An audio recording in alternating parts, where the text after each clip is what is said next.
Supremo Tribunal Federal pode analisar hoje a ação penal contra o senador Ivo Cassol. Quem tem os detalhes é a repórter Carla Lucena. Oi, Carla, boa tarde.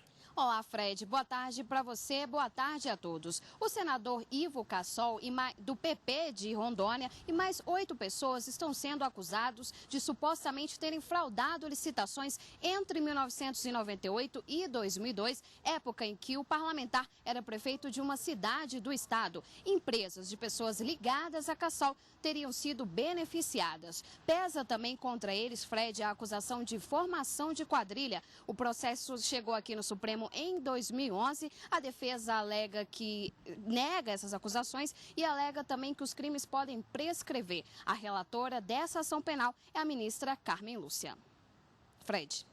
Obrigado, Carla, pelas suas informações. E os assuntos que podem entrar na pauta do Supremo são destaques com a doutora Gisele Reis.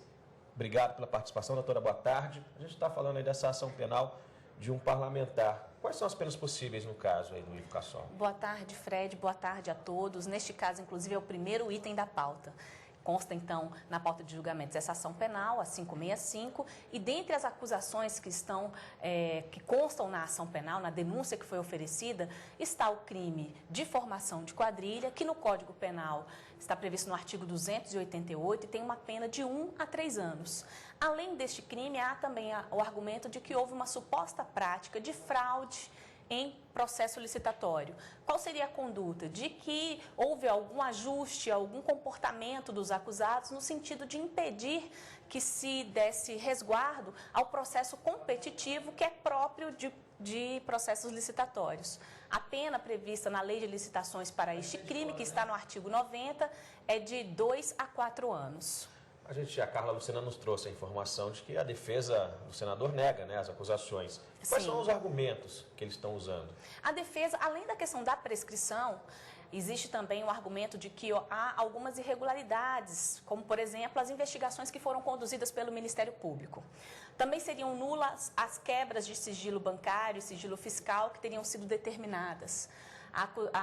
Outro argumento da defesa é que não há provas suficientes que comprovam o cometimento desses ilícitos penais e que não haveria justa causa para essa ação penal, na medida em que as contas que foram apresentadas pelo prefeito na época foram devidamente aprovadas pelo Tribunal de Contas. Só para a gente confirmar, então, parlamentar, julgamento de ação criminal sempre vem para o Supremo, né? Exatamente. Todos os deputados federais e senadores, de acordo com a Constituição Federal, eles têm a chamado foro especial por prerrogativa de função. Então, em razão de exercerem essa função de deputado federal ou senador, em causas criminais, quem tem competência constitucional para julgar é o Supremo Tribunal Federal.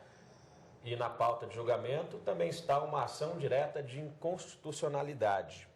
O plenário pode analisar um mandado de segurança que questiona a validade de 2 leis que vêm lá do Espírito Santo.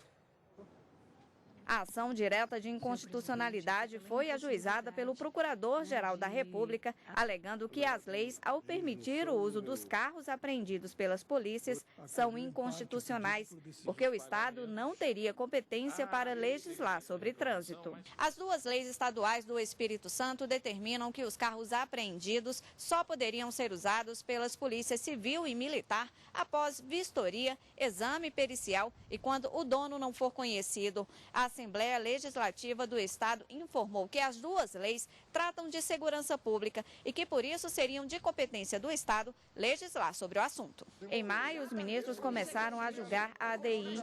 O relator da ação, ministro Dias Toffoli, aceitou o pedido da Procuradoria-Geral da República, considerando as leis inconstitucionais.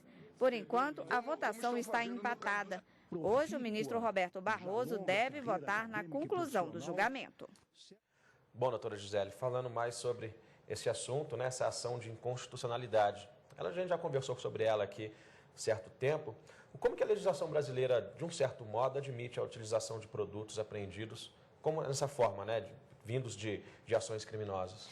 Fred, o Código de Processo Penal ele tem um capítulo específico que trata das chamadas medidas assecuratórias. Essas medidas elas são determinadas, são procedimentos cautelares que são determinados pelo magistrado a fim de assegurar o ressarcimento da vítima e pode ser até mesmo do erário público em relação a todos os efeitos maléficos que são consequências de um crime. Dentre essas medidas assecuratórias, existe, por exemplo, a questão do sequestro, do arresto dos bens do acusado e também uma medida chamada venda antecipada. Essa alienação antecipada de bens que foram objetos do crime ou proveitos do crime, produtos do crime, ela está prevista no Código de Processo Penal, portanto, e serve exatamente para evitar a deterioração ou até a depreciação daquele bem que foi apreendido e que, de alguma forma, tem ligação direta com o ilícito penal. A lei de tóxicos, ela também traz uma medida nesse sentido.